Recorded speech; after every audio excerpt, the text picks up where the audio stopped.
1,000 tonnes of seafood is expected to be sold at fish markets across the country this Easter. It's that time of the year when family or friends come over, and for many of us, you're expected to cook. Well, today we have an easy Easter feast that is quick, easy and packed with flavour. Did I say it's easy? And TV favourite Arrnott Olsen is joining us this morning. What have we got here? Well, let's start with the barramundi. This is a baked barramundi with harissa butter, and it's really easy to do.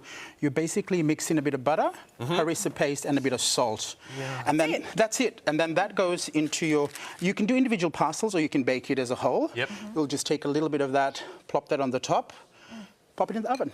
What, are you covering that? Yeah, you can do individual parcels, yeah, like that, and cover it, or you can have it open like that, whatever takes your fancy, or you can pop it in the air fryer as well. And if you've got a big bertha like this, what are you doing? Oh, that one's whole in the oven, or on the barbie is really good as well. Well, you're planning to get a whole... Around for Easter, guys. It's lucky that you can detail that. Okay, all right. Now, how are you serving this? So we serve this with a really easy to make hummus and roast veggie salad.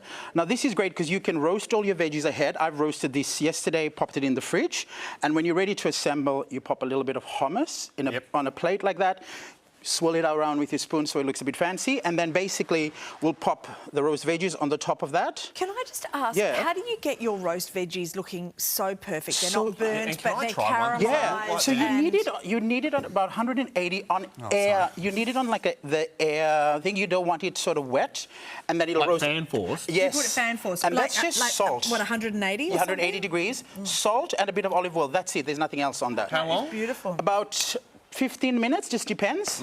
So quite short. Yeah, really short. I mean, now we'll roast that. It's beautiful. If you then turn it off once it's 15 minutes is done and leave it in there, it'll caramelize beautifully and dry out. But this is really easy. You pop your roast veggies on. We've got some toasted pine nuts. Looks spectacular. Adds a little bit of crunch to that. We've got a bit of parsley. He hasn't even burnt his pine nuts. You know that there's never been anyone in the history of the world that has not burnt their pine nuts. I forgot them again. Trust me, there were a few that were a little like my colour in there. A little bit of pomegranate because everyone loves a little pop of sweetness, and then for the piece de resistance, a little bit of dukkha. And then like a little pop of sweetness. That goes all over the top, and then that's ready to go with the fish, which is delicious. Yeah, we'll try that one. While we're trying that, you've also got another one. Oh, here. yes. I mean, this is what I'm also... So everybody loves prawn toast, but instead, this is the Humpty Doo Barramundi Barra Toast. Yum. And I love Humpty Doo Barramundi because it is farmed in Australia, family-owned in the Northern Territory, and they farm it in salt water. So you really get that flavour in the fish when you're out there picking the fish. And when you go to your local, Woolies or your fish markets, ask them for Australian barramundi.